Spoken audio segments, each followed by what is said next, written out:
Bonjour à tous et merci d'être avec nous aujourd'hui ici même Bassin Labo comme d'habitude dans cette émission Zigzag. Aujourd'hui une émission où on va parler des enfants de la Creuse. On en a parlé, reparlé, beaucoup. Ces enfants de la Creuse sont venus ici témoigner sur le plateau de Canal Austral. Ils sont à plus de 1000 personnes, non pas qui sont venus ici, mais en tout cas 1000 personnes déportées à partir de 1963 jusqu'en 1973 ici même à La Réunion sous on va dire une politique de Michel Debré.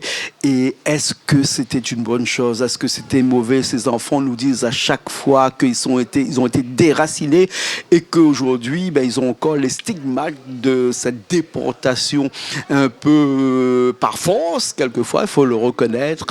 Et aujourd'hui, je reçois quelqu'un qui est déjà venu une fois il y a très longtemps, mais là, il revient avec son livre qu'il a écrit, Jeannot de la Réunion. Jean-Charles Pitou est avec moi. Il a débarqué tout de suite, tout à l'heure, il y a 2 heures qu'il a débarqué à La Réunion. Son souhait, c'était de venir chez Canal Austral tout de suite pour parler de son enracinement à La Réunion et ton déracinement aussi à cette île que tu aimes tant. Tu reviens de temps en temps ici à La Réunion et là, tu viens d'arriver. Jean-Charles Pitou, bonjour.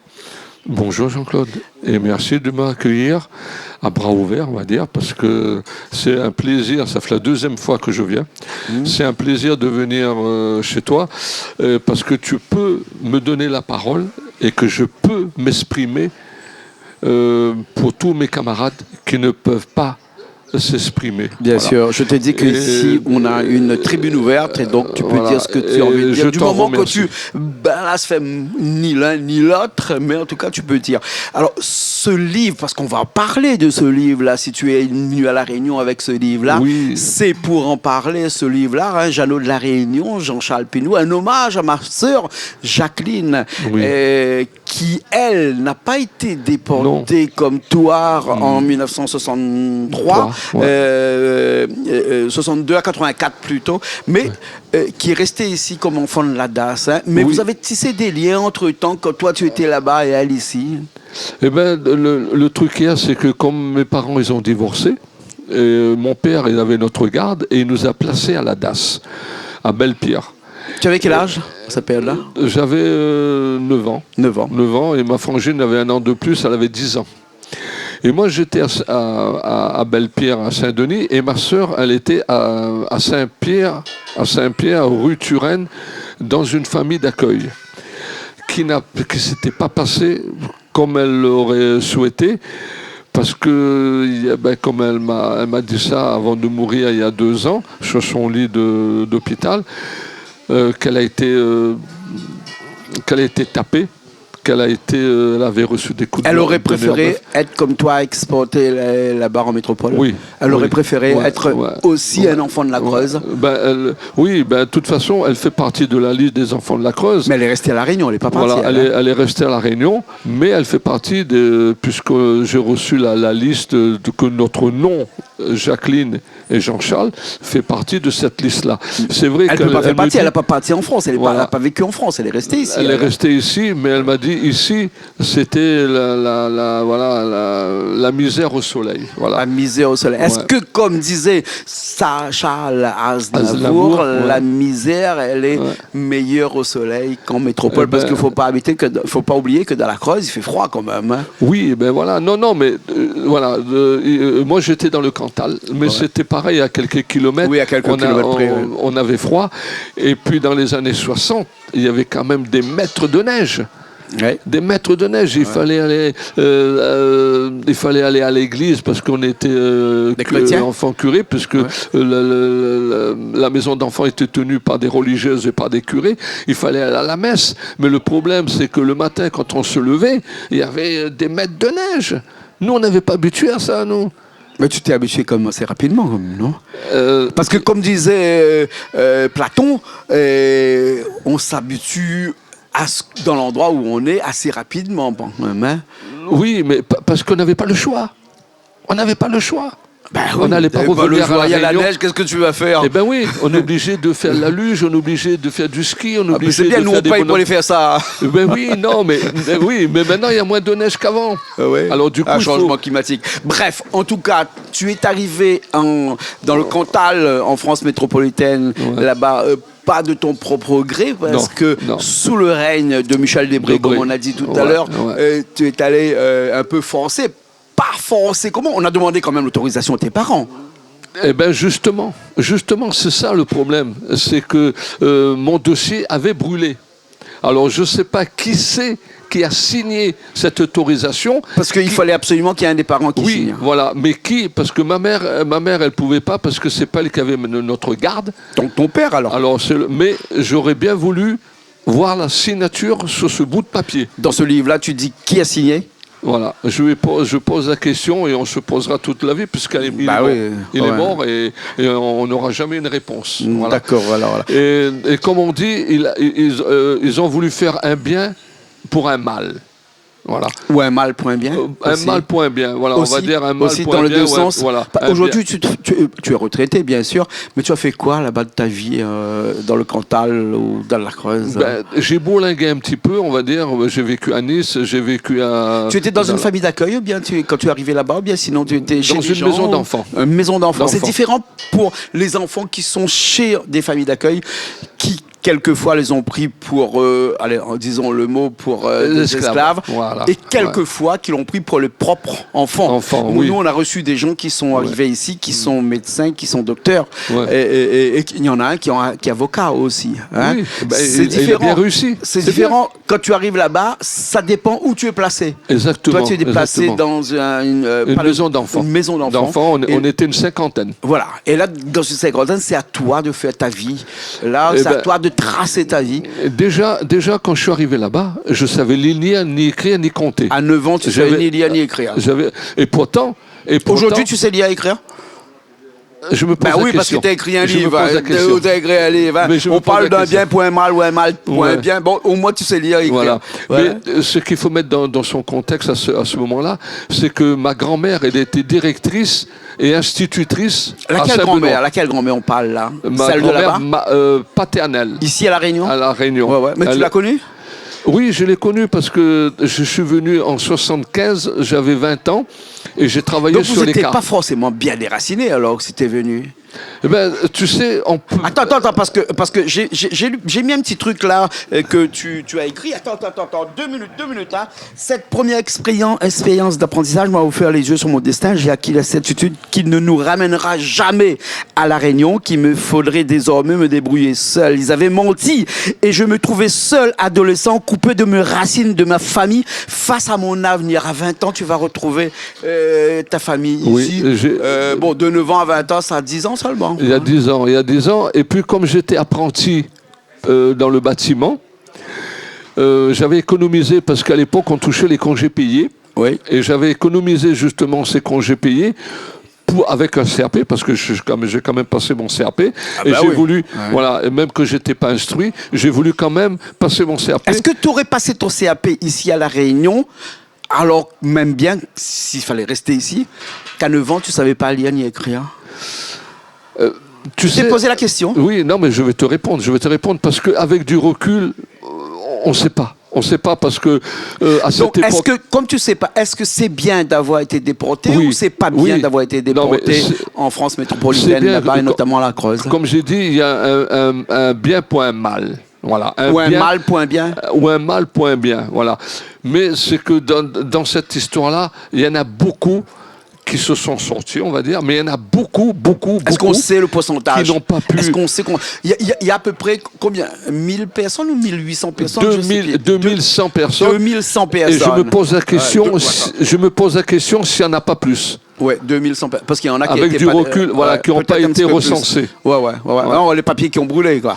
Oui, les papiers ont brûlé, comme moi, les miennes, ils ont brûlé, qui m'ont répondu presque 30 ans après, qu'ils ont trouvé mon nom sur la liste avec celui de ma sœur. Donc il y avait une l'année dernière, en 2025, ma mère, ma frangine, elle était morte, et j'ai appris ça à mes neveux.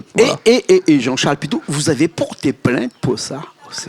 Oui, on a posé plainte au tribunal administratif de Bordeaux, à l'époque avec l'avocate maître Gomberdom. On avait commencé l'histoire en quelle année?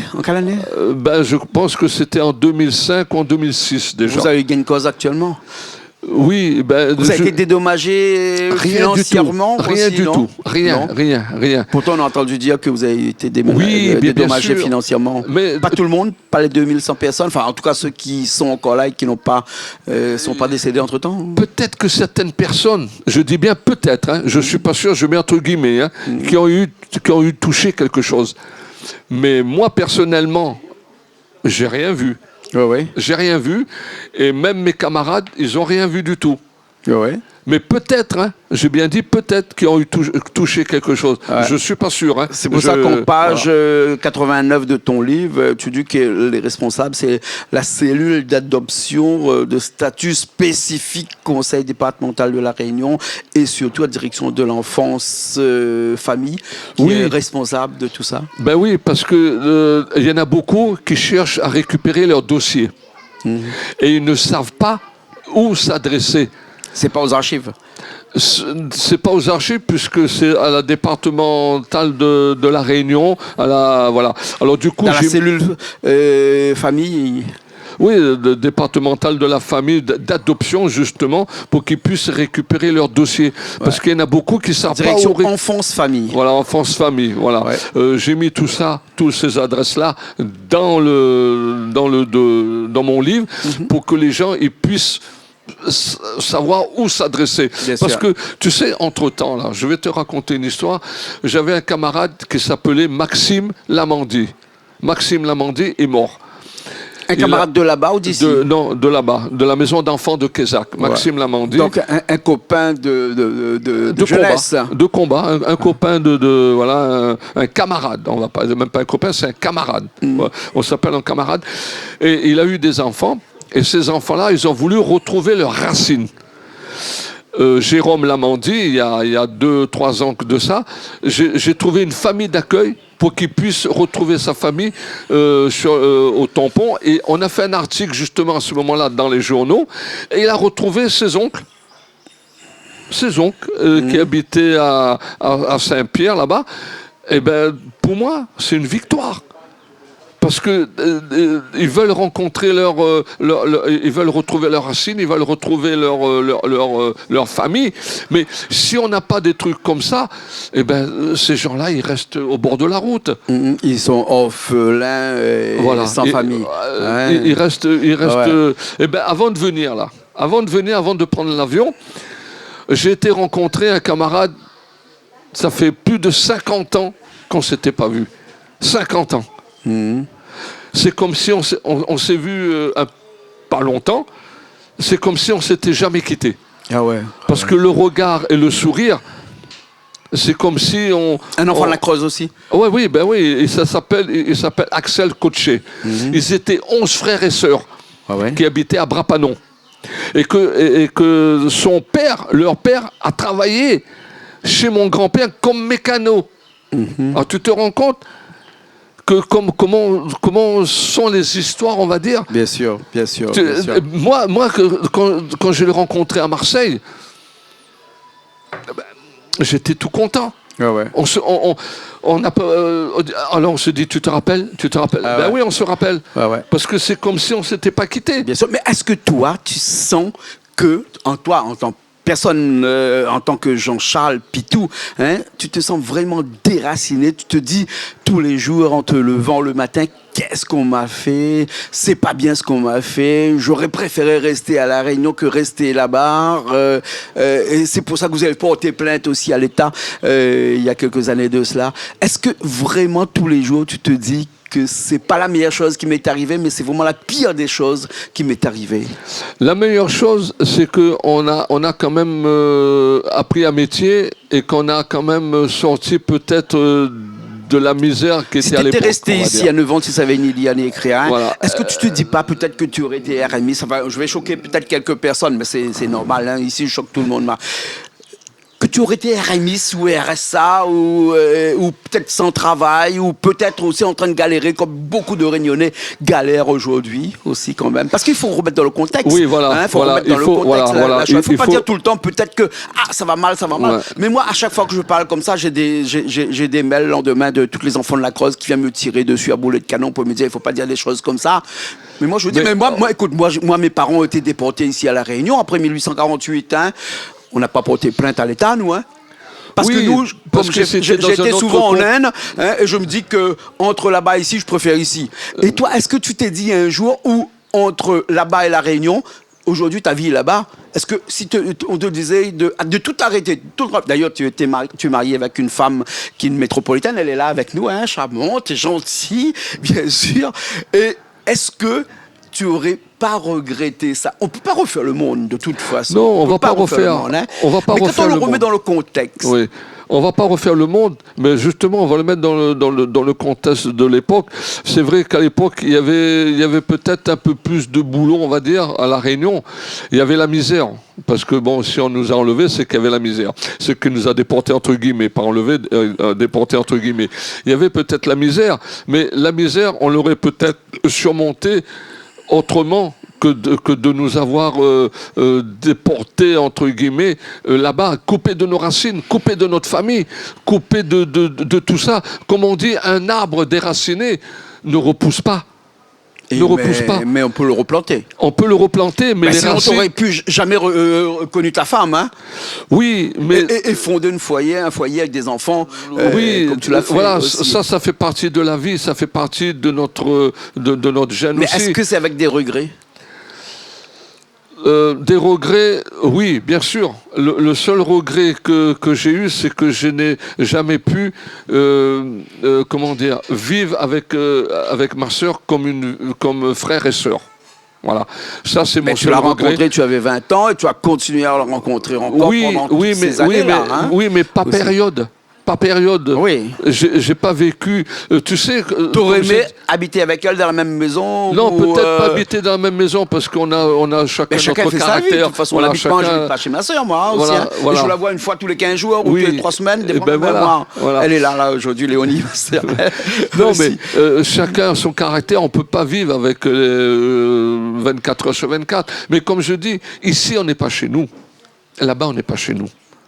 Voilà. C'est ce sentiment-là que tu as. Ah oui, parce que le problème, c'est que nos enfants et nos petits-enfants ne connaîtront jamais une vie comme les Rayonnais ou comme les Oreilles. Et moi, j'aimerais bien connaître ta vie là-bas et avoir une vie comme la tienne là-bas. Oui, mais eux aussi, j'aurais bien voulu connaître la vie de leurs grands-parents. Il suffit qu'ils prennent un billet d'avion et puis ils viennent ici. Oui, mais bon, t'as vu le prix des billets d'avion. Il fait une demande à la région là-bas et puis après. Ah oui, bien sûr. Ils disent qu'ils sont des familles ici et puis ils ont les aides. Oui, oui. Quand on veut, on peut. Oui, c'est toujours facile. Oui. Mais la réalité, c'est souvent facile aussi de dire non, je peux pas parce que j'ai pas de sous, je peux rien. Mais, si on réalité... il y a des aides aujourd'hui qui existent. Et puis après, on ne va pas dire qu'il faut venir tous les mois ou tous les 2 mois, hein, une fois tous les 2 ans. Oui. On peut revenir une fois tous les 2 ans. Oui. Pour un billet d'avion qui coûte 800 €, si on le prend un petit peu en avance, c'est vrai que c'est cher. Mais il y a moyen quand même de programmer, de planifier tout ça. Il y a tout ça, Jean-Claude. Mais il y a le logement, il y a la voiture, il y a la bouffe. Alors donc, mais ils partent. Il faut rajouter tout ça. Il y en a qui partent au Maroc, qui partent un petit peu en Méditerranée, qui dépensent autant. C'est moins loin. Ouais. C'est moins loin. Bon, je ne vais pas faire l'avocat du diable, mais quand même, c'est moins quand loin. On veut, on peut. Regarde, j'ai rencontré Axel avant-hier, avant de coacher, avant de venir. Il me dit, j'ai touché une petite retraite. Qu'est-ce que je vais... mon billet d'avion, je ne pourrais même pas le payer. Et ça fait plus de 70 ans qu'il a quitté La Réunion. Et en plus, il n'a plus de famille, on va dire. Ils sont coupés de leurs racines et tout.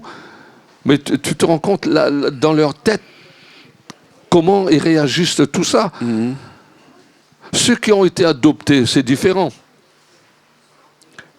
Mais eux, c'est encore autre chose. Mais ceux qui ont vécu comme nous, à partir de 14 ans, on a commencé à travailler, c'est dur. c'est dur. Parce que moi, je connais des camarades qui travaillaient comme mineurs de fond à Decazeville dans l'Aveyron et qui dormaient, tu sais, quand tu descends les gueules noires, comme on dit, qui descendent avec... je vais chanter ça. Voilà, les corons. Les corons. Mais ils dormaient par terre. Ouais. Et le gars, il n'avait pas de famille. Dans le Nord, il a 70 ans maintenant, 72 ans. Il est tout cassé. Il est tout cassé. Et il ne veut pas revenir à La Réunion aussi, parce qu'il n'a plus personne. Il n'a plus de famille. Il me dit, mais qu'est-ce que je vais faire à La Réunion maintenant?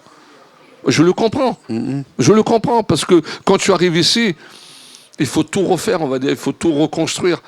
Mais je pense qu'ils aiment mieux plutôt mourir à La Réunion. Bien sûr. France, mais Jean-Charles Pitou, est-ce que pour toi, vis-à-vis de tes enfants, tu as ce qu'on pourrait appeler un devoir de mémoire? Est-ce que tu leur expliques ta vie ici, mais tu es parti à 9 ans. Comment tu vas leur expliquer aussi ta vie ici? Est-ce que tu leur expliques la vie de tes enfants, de tes parents ici? Est-ce que ça les motive pour venir? Peut-être pas aussi. J'ai 2 petits garçons, 2 petits-fils et mon fils. Et j'ai un des 2 qui voudrait venir plus souvent à La Réunion. Et bon, il est jeune, hein, mais il me dit, moi, papy, j'aime aller à La Réunion. Ils sont venus avec moi. Il m'a dit, ça me plaît. Moi, je suis content quand il me parle comme ça. Parce que je sais qu'un jour ou l'autre, même que je ne suis plus là, ils vont revenir. Ils vont retrouver un petit peu leurs racines. Avec les livres, là, justement, ce que je fais, et puis les chansons, eh ben, ils vont se retrouver. Ils vont se retrouver. Mais il y en a beaucoup qui peuvent faire ça. Il y en a beaucoup qui s'enferment entre eux et qui n'osent pas parler. Bien sûr. Et ça c'est un crève-cœur, on va dire. Ça fait mal, Okay. Et il y en a beaucoup qui parlent à notre place. Et qui n'ont pas vécu ce que nous, on a vécu à 14 ans, et qui parlent pour nous. Et ça, c'est pas bon du tout. Parce qu'il nous rend pas tu fais référence à moi qui parle pour toi en disant que dans tout ça, vous avez du bon, vous avez du mauvais, mais on a l'impression que vous parlez toujours des trains qui arrivent pas à l'heure, jamais des trains qui arrivent à l'heure. Qui nous laissent sur le quai de gare. Voilà. Et le train qui pendant des années est arrivé à l'heure, on n'en parle pas. Et nous, on est toujours là.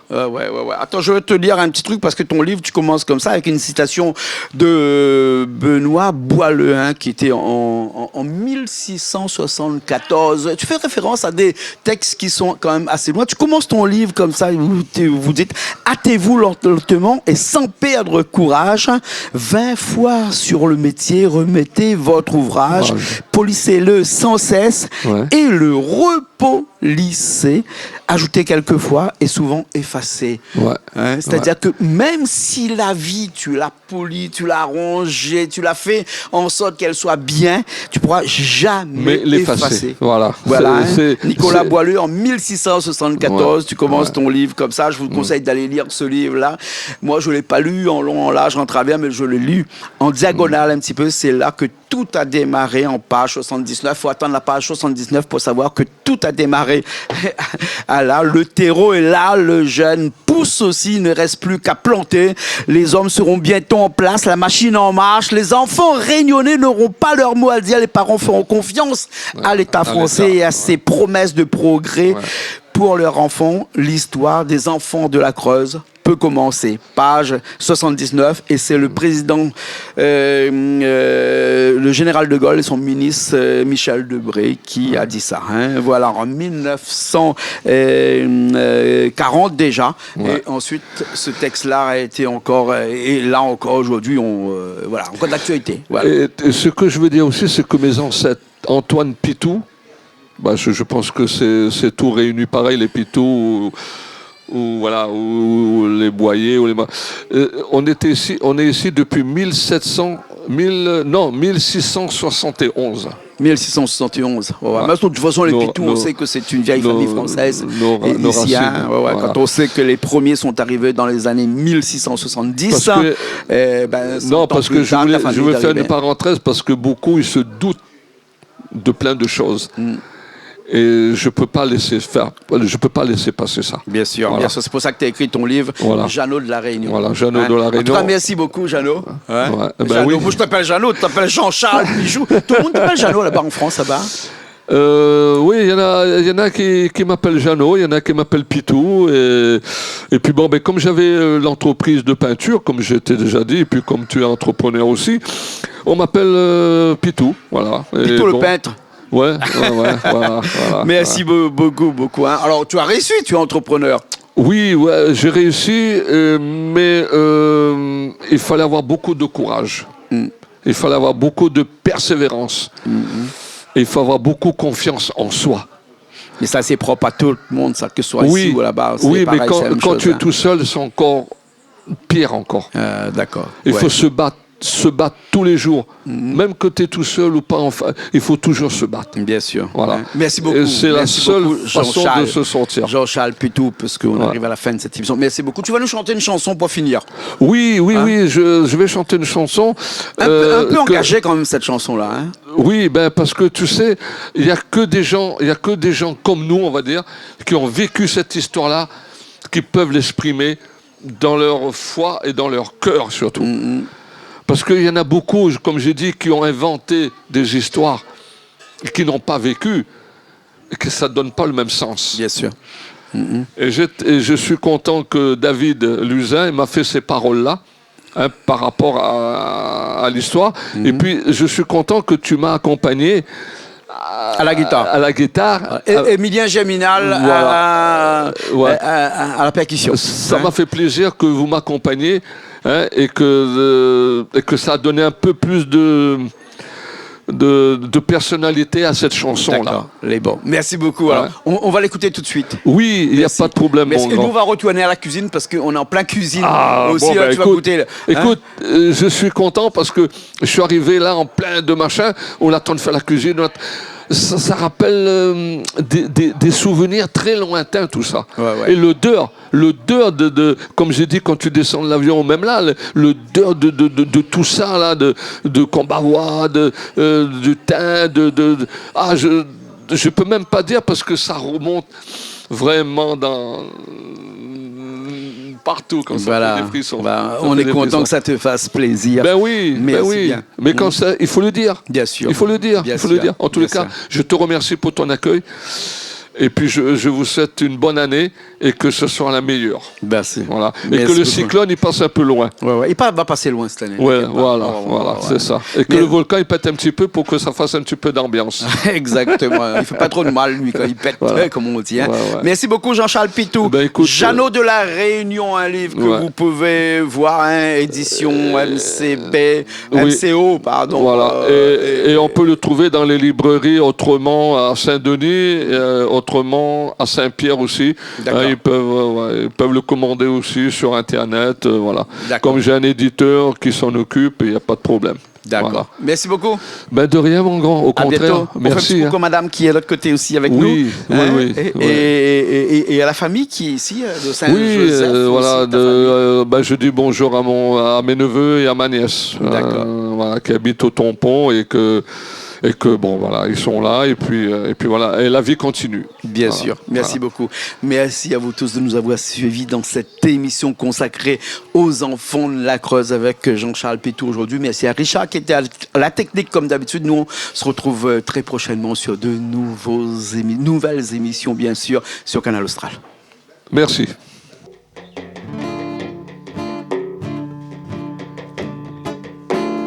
Un petit morceau d'histoire de la France, dissimulé par le gouvernement.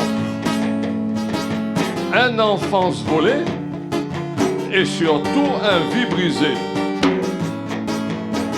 La prose enfant, la Réunion, pour repeupler certains départements. L'avait aussi besoin de main-d'œuvre dans le Cantal et la Creuse. La coupe notre racine comme animaux, l'espoir à nous, l'avait promettre notre famille, de faire retourner à nous. Ça est un histoire menteur, fait croire à nous et tant d'affaires. Nous t'es rien que pas petits enfants, et pourtant autres sans cœur.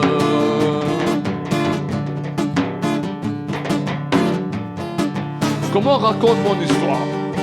Mon bons enfant, mon petits enfant, que la pas connaître mon racine, mon papa ni mon maman. Plusieurs années finies passées, nous n'avons pas gagné de dédommagement de la part du gouvernement. Je en fou, c'est pas autre sang. L'avait promis à nous un avenir meilleur. Bien sûr, ça a été menteur, nous des esclaves domineurs.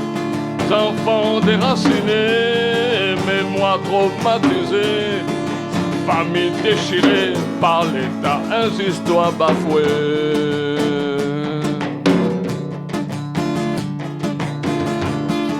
L'avait promis à nous un avenir meilleur.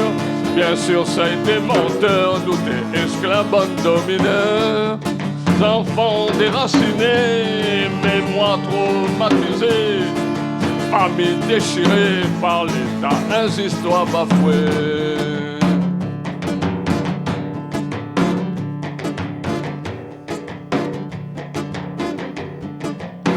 L'avait promis à nous un avenir meilleur. Bien sûr, ça a été menteur, nous des esclaves domineurs. Enfants déracinés, mémoire traumatisée, famille déchirée par l'État, une histoire bafouée.